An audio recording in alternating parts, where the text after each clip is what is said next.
Let's now look at environmental impact.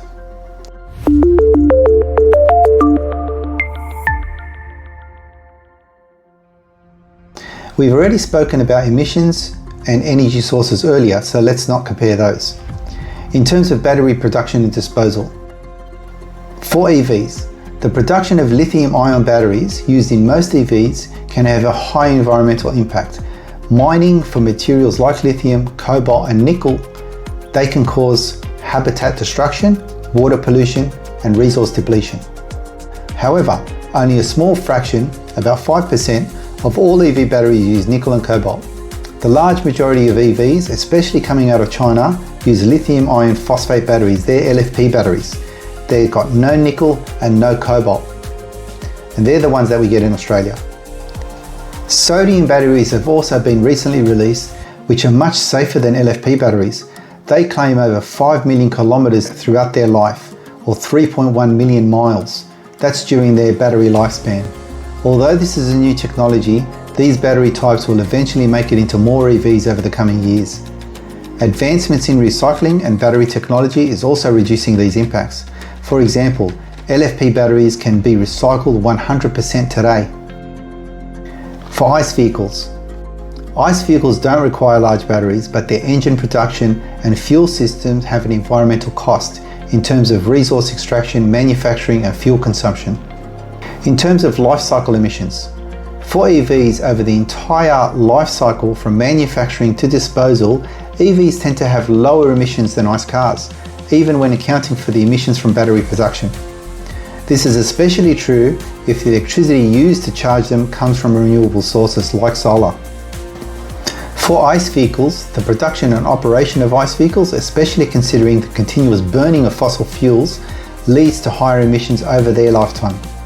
Even as fuel efficiency improves, ICE vehicles still produce significant pollution. In terms of noise pollution, for EVs produce much less noise than ICE vehicles, reducing noise pollution, especially in urban areas. For ICE vehicles contribute to noise pollution, and that can have a negative effect on health and the quality of life, especially in densely populated areas. In terms of end-of-life impact, for EVs, the recycling of EVs, especially their batteries, was once challenging, but car batteries that need to be removed are normally given a new life as home batteries, and when they reach their end of life there, they can be recycled. Recycling EV batteries is called black mass, and 1 ton of black mass is worth typically about $10,000. So when you consider an EV battery pack in a car usually weighs 500 to 600 kilograms, this is then worth approximately $4,000 to $5,000. It's not something you would throw away, but something you would recycle. So there's a large monetary incentive for owners to recycle their batteries.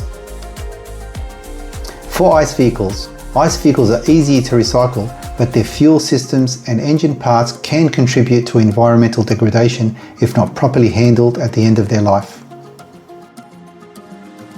My closing statements.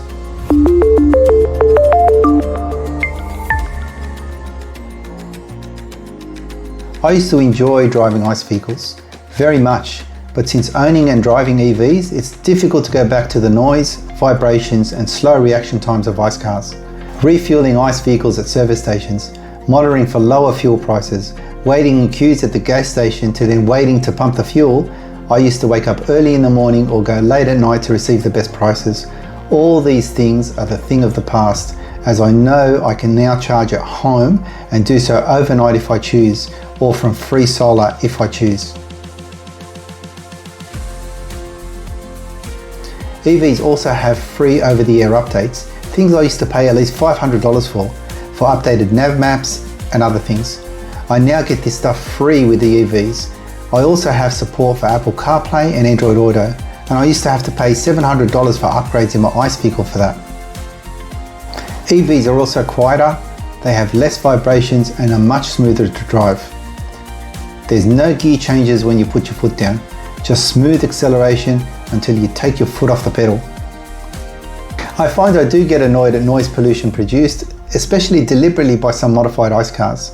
You may say, oh, it doesn't bother me. But when they're driving down your street and waking you up at 2 a.m. or 6 a.m. in the morning, I'm sure you'd get annoyed too. To me, noisy cars now equal slow cars. I've also noticed that some of the most adamant ICE vehicle supporters change their minds once they own an EV. EVs are just better. They're cheaper to run and they're cheaper to maintain. People that are ICE only people buy an EV and end up changing their tune after owning one. Let's talk about arguments against EVs.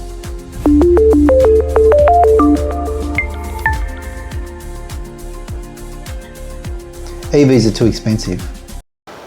Now, EVs do have a higher sticker price and a total cost of ownership is often lower. You do pay thousands of extra dollars on fuel, maintenance and repairs for ICE vehicles. Plus, with EVs, usually you get tax incentives with the lower running costs, with the dropping battery prices. EVs are rapidly approaching either price parity, and some EVs are coming in later on this year and they're going to be lower prices than ICE cars. That's a big deal. Just in fuel costs over my ICE vehicle, when I used to only own ICE vehicles, I would typically pay anywhere from $4,000 to $6,000 just in fuel costs in my traveling time. Now with the EVs that I've got, that's totally reduced. I still pay for the ICE car, but not as much as I used to. Now, another argument I've heard is EVs don't have enough range. Now, most of the EVs you get typically have 300 to 500 kilometers from the low range to the high range. Now that covers most of the people's needs. Most people that buy EVs and most people that drive cars, they drive them in city areas, urban areas, and 300 to 500 kilometers is way more than enough, especially on a single day. And they can go home and they can charge at night for the next day of travel. And we also have EV infrastructure that's expanding fast. That's the rapid public charging. And we even have cars that charge faster today than the original EVs that were released earlier. Take for example, the first car I bought that was an EV, it charges at 80 kilowatt on DC charging. My second car charges at 150 kilowatt DC charging, and that's a 1 year difference between the two cars. And we've also got cars that are being built in China. 150 kilowatt charging is actually slow. They're doing 300 kilowatt, 400 kilowatt, 500 kilowatt charging. They've even got 800 kilowatt and 1 megawatt, which is 1000 kilowatt charging that BYD have released. So the other argument there is charging does take too long. Well, that depends. If you're on the long road trips and you have a car that's not suited for the long road trips, yes, you're 100% right. It does take a while, but we're still looking at 20 to 30 minutes, 45 minutes tops with those types of slow charging vehicles.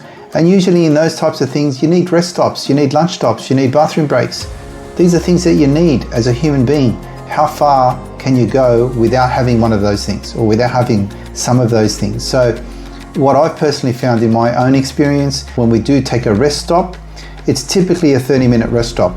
And I make sure that if I'm on a long road trip and I do need to charge, that rest stop has a charger that can charge my car in 30 minutes. So another argument, EVs aren't really green because of their battery production and electricity use.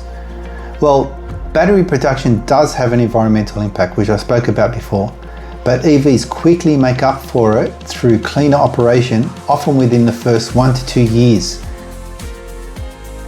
Now, typically you would own an EV or you would own a car for 7 to 8 years. It'll be under its warranty and you'll be able to have the repairs done on the car if anything breaks down. So over the life of the car, you're actually better off having an EV than not having an EV in terms of environmental impact. Another thing I've heard also is that EVs can't tow or handle tough conditions like ice trucks. Now, that's partly true. When you look overseas, especially in the US, we have the Rivian R1T, the Ford F-150 Lightning and the Tesla Cybertruck. They all tow more than 10,000 pounds and they handle off-road terrain just fine. In Australia, we don't really have that much to choose from right at this moment, but there are things that are coming out later on this year which will be able to meet that segment requirement.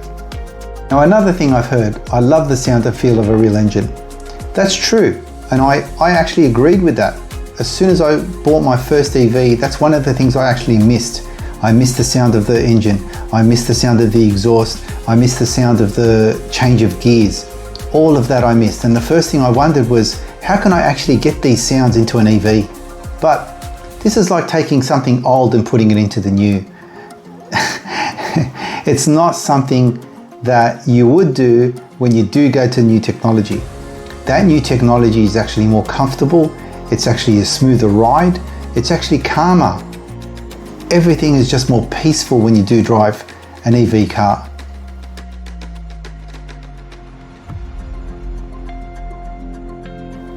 So when I do hear a lot of people talk about resisting EVs, it's essentially based on old assumptions or some emotional attachment to ICE vehicles. It's not based on fact.